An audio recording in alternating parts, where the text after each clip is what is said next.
So the question comes up if anybody can actually do Wujifa. And the response was basically that depends on what your purpose is. I think that people who want to practice because it helps them become more grounded, more centered, helps them deal with life in a way that on a day-to-day basis is achievable by anybody. There are people that, let's say, as they get older, they have certain injuries or certain problems, and they're trying to just get up out of the office chair and walk down to their car, and all of a sudden, they got some pain, where they can just kind of align themselves and adjust themselves, and they're able to walk out to their car and get home so they can lay on the couch. That's pretty possible too. But the real truth is to get to the level that most people are talking about, you got to look at other sports. Look at Olympic sports. Look at a boxer. Matter of fact, let's use the example of a boxer. And I'm not talking about somebody going for a big prize fight. I'm talking about the guy who's just going for, a regular prize fight, just in some sweaty little gym. How hard does he train? How hard does he focus? He gets up and he does his laps and his running and works on the heavy bag and does his rounds in shadow boxing. And it's really a lifestyle that he takes on to get that. And I think it's the same thing in training, something like Wujifa. Most people are not willing to train that hard. So most people don't get those kind of results. There's the thing of looking at these kind of internal martial arts. A lot of times people consider them woo-woo or whatever, but actually a lot of the karates and things like that, let's consider like getting your high school education.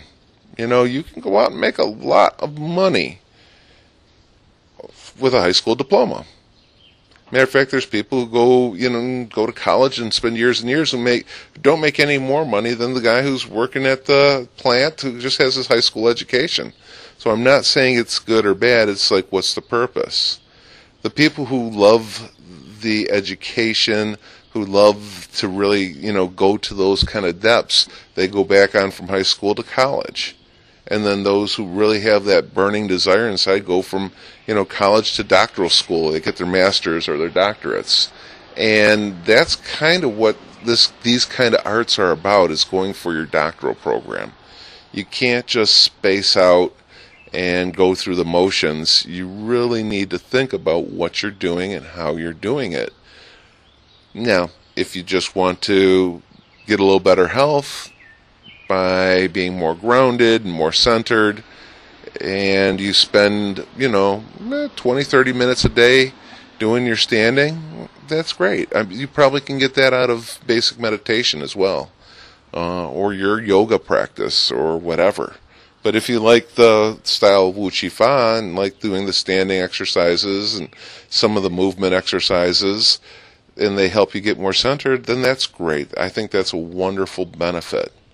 If it helps you, deal with an injury, or it helps you out some way in the way that you notice your structure so you're able to move a little bit better, that's great.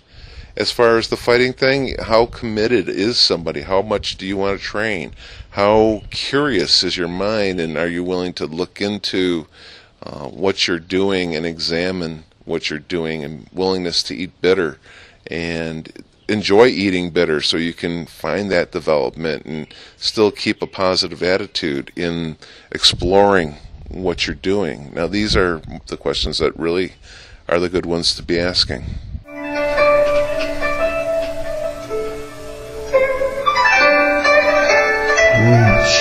Wujifa.